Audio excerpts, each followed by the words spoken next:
Hey everybody, this is Itchy. I just want to give a quick tutorial here with using the Rockband controller on your PC with Guitar Hero 3. For those of you who own Guitar Hero 3, you know that Guitar Hero 3 does not support joysticks. It only supports either the controller that came with it or keyboard and mouse. Nothing else besides that. What we're going to do here is we're going to use the Rockband Guitar in replacement of the Guitar Hero 3 controller for PC, which most people they bought it, the controller broke, or they don't have the controller, or they don't want a wired controller. The simplest method that I found to do this is a program called JoyToKey. I currently have the current version. I will supply the link in my description. And what you're going to do is you're going to open it up. You're going to create. What I did is I created a new profile, labeled it Guitar Hero 3, and what you're going to do is you're going to go under the Others tab on the right hand side of the window, and it's going to say number of joysticks to configure, max 16. For this we only want one. Emulation method is going to be set to default, and you're going to check use POV switches. Now the problem they have here with this program is the Guitar Hero program, it requires a whammy bar. Unfortunately, this program does not have the Z-axis support that is needed with the Rockband controller. As you can see, if I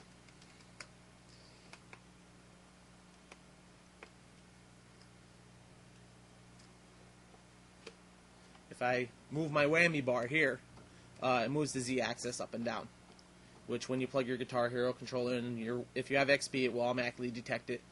I don't know if it does the same buttons as mine, but unfortunately a whammy bar is identified as a Z-axis, which this program doesn't support.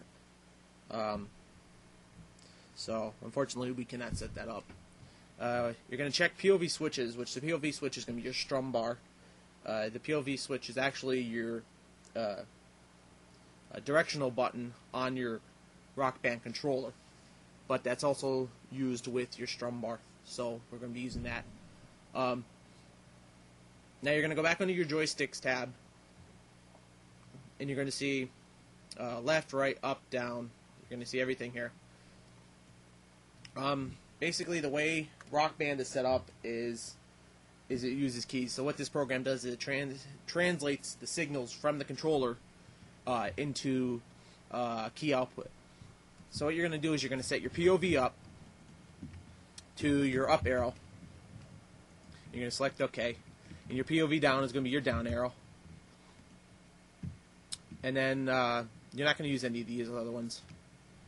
Button 1. Now here's the interesting thing with the buttons on this controller. For some reason, the buttons are out of context. Your blue button, I don't know if it's the same for everybody, but the blue button on my system actually comes up as the first button. By default, your keys used as V, C, X, Z, and your right shift. And so your button 1, since your button 1 is your blue key, and your blue key is actually Z, you're going to label that as Z under here, and then select OK.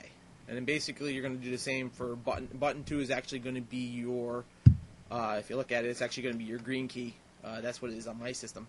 So that's actually going to be your V key on here. So you do that and select OK, and basically you're going to do that for the rest of your system, which button 3 would be C, button 4 will be X, and button 5, which is the last key, which is your orange key, is going to be Shift. Now button 6 is in the game is your star power, and if you look at my system button 6 is actually, like, if you tilt the guitar, I guess the guitar has an accelerometer in it, button 6 comes up. So your button 6 is going to be your default, or whatever button you have in Guitar Hero 3 that activates your star power, which in my game is actually the space bar. So you're just going to select that. The other thing we can configure here is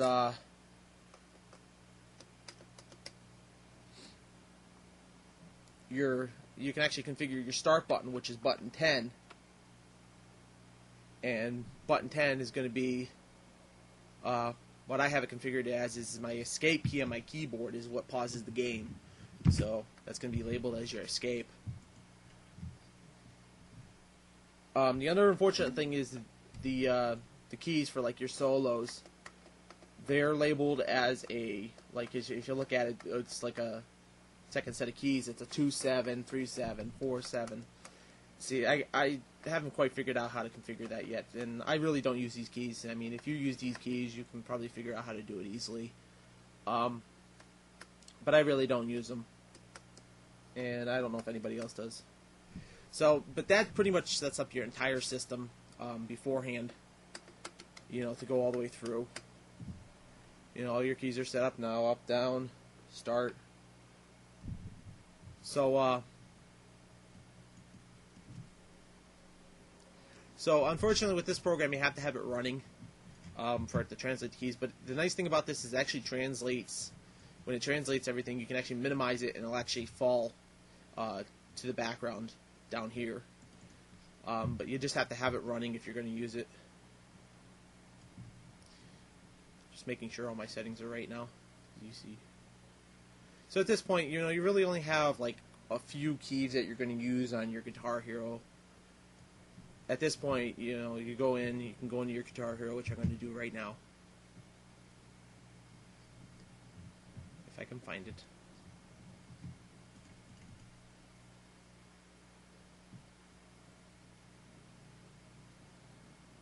Unfortunately, I don't know where it went to. Disappeared off my desktop. I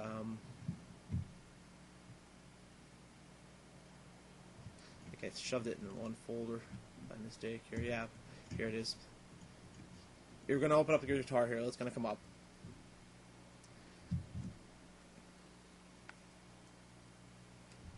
And then once you get in there, you can still use the keyboard, but you can actually use your guitar to run everything. Right now I'm using the guitar.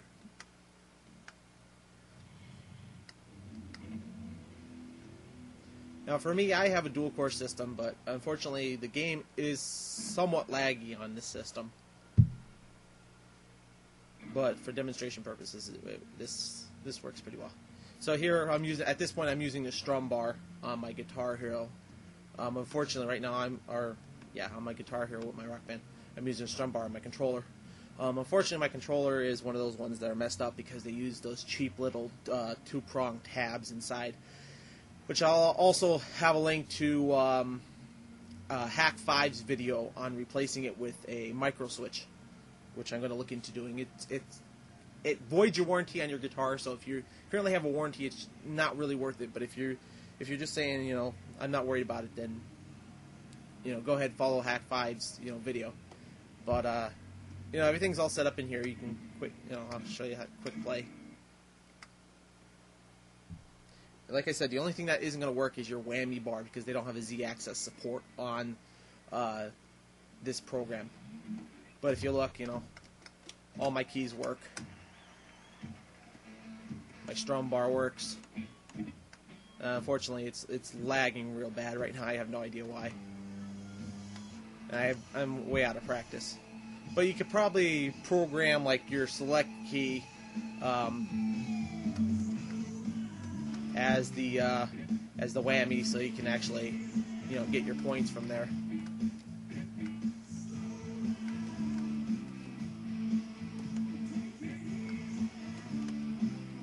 And of course, the start key works. You can exit, quit, use everything with this.